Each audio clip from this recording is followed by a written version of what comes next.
I was going, how did you get that picture? Oh, I found it on the internet.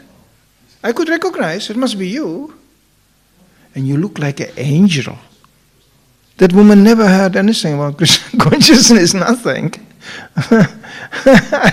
But she said, this is a nice picture. So that's Prabhupada. He can make out of completely dull, confused, miserable being angels. He can do that. And I saw it over and over again. There was one really nice idea. I don't know, you cannot reproduce it in Slovenia, but there was a time in Czech Republic in the early stage of the yatra where there was let's celebrate Prabhupada Vyasa Puja. But normally we have the standard Vyasa Puja book for the chosen ones, and the rest can go to hell. Anyway, we decided to make Vyasa Puja for everybody. Everybody can write an offering. Congregation, everybody. And there was a date, announcement, internet and all this was already there. Please, it's coming Prabhupada Vyasa Puja, write an offering, we will print it. You cannot imagine what a wonderful Vyasa Puja offering it was. Simple, honest, but wonderful offerings, one after another. And of course, Czechs got the idea, hey, why don't we put a photo next to it? We don't want to know who is writing, right? It was not just some devotees in a temple, it was from the congregation too. But beautiful offerings. And then some devotee said even more, he said, hey, let's make it more funny. Let's ask them if they can give us some photo from the passport or some old photo, and we can put it next to the new photo. So it became a Vyasa Puja, and every offering had two photos, the one before and one after. And it was hilarious, it was very nicely illustrating the offering, because you saw this completely miserable, especially past photos. This is really misery, this kind of photos, and then next to it you have this happy devotee.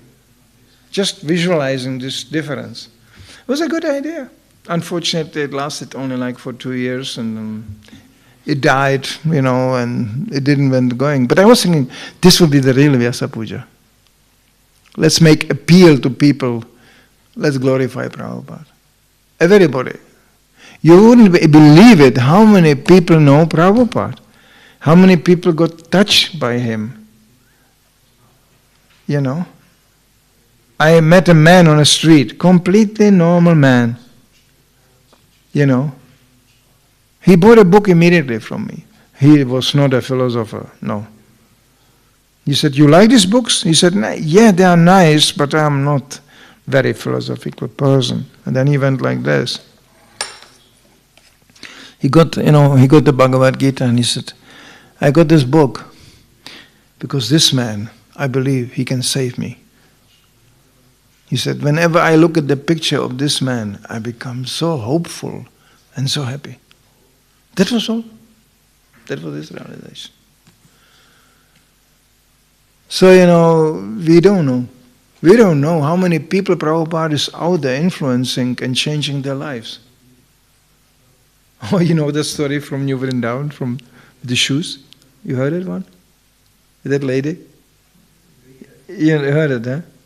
Because New Vrindavan had this tourist tours, Prabhupada's palace. Because in America, it's a country with no culture, nothing. It's just Mickey Mouse and chewing gum, that's all and guns. That's the only thing these people can produce. So, when it was Prabhupada palace in the middle of nowhere, so they arranged tourist, buses coming. And tourists, Americans, wow,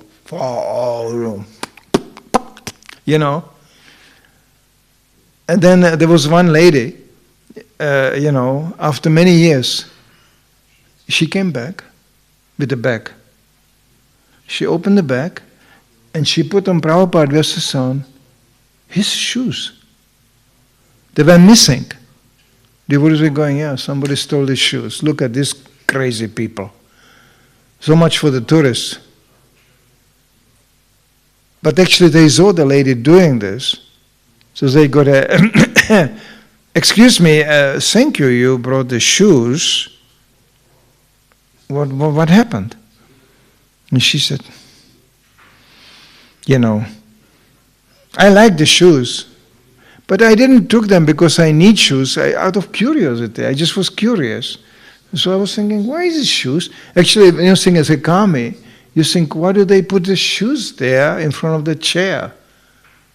They don't see the connection even. She was going, somebody forgot the shoes, so I don't know what. So she took it. And she brought it home. She said, for 2 years or whatever, again, that man appeared in my dreams telling me, I want my shoes back.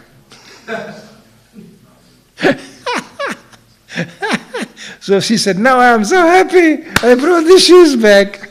He must be happy, isn't it? Tell me he's happy. So this is what can happen. Prabhupada is not limited just to some Prabhupada disciples. Absolutely not. Most of my life, actually, I spent in association of the disciples of my godbrothers. Actually, most of my life.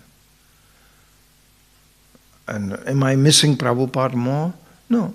Actually, I do miss him, of course, sometimes, but because when they are engaged in Prabhupada's service, I have no problem. What's the big deal?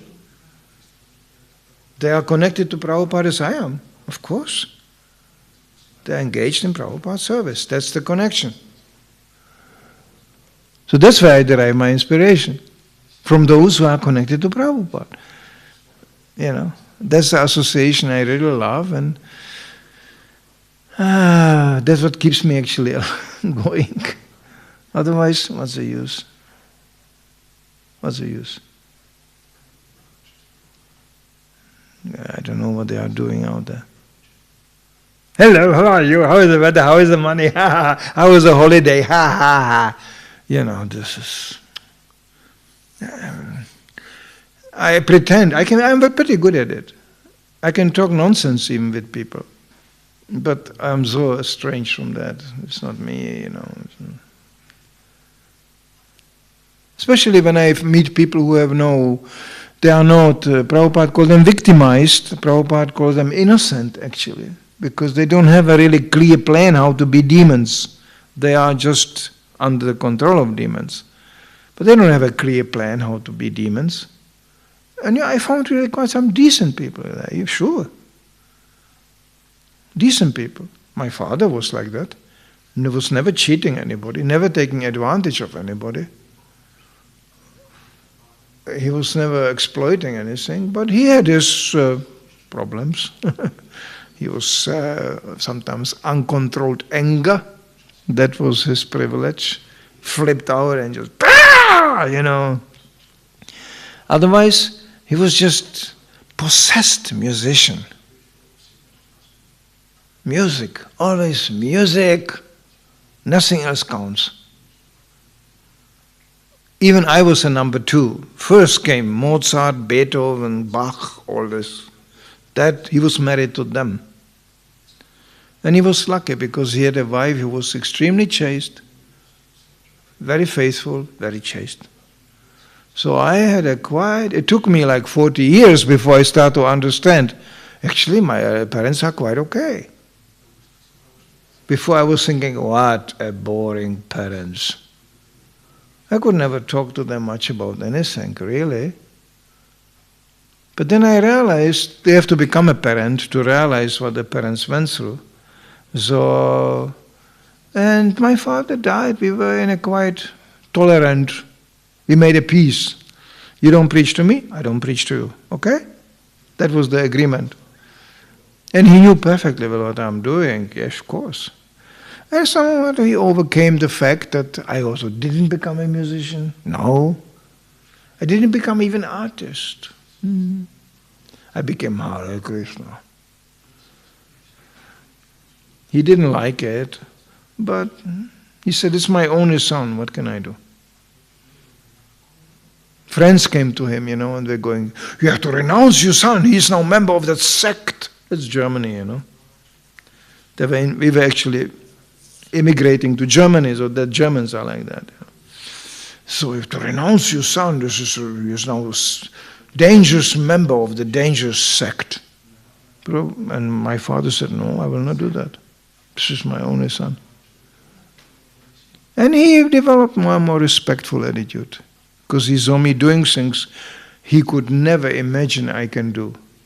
But he didn't know that I'm doing things even I couldn't imagine I will ever do. And that's what happens to you in Krishna consciousness. Isn't it amazing? We end up doing things we never did before. We end up preaching things we never really studied much before. We end up being able to influence even lives of others. This is not an easy job. What happened? Why? What is our credit?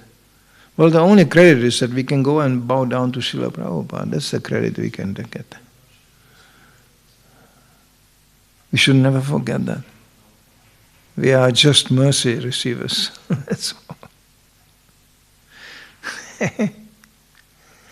Okay, I will go too late. I'm already out of it. I overdo it. Srila Prabhupada ki jai.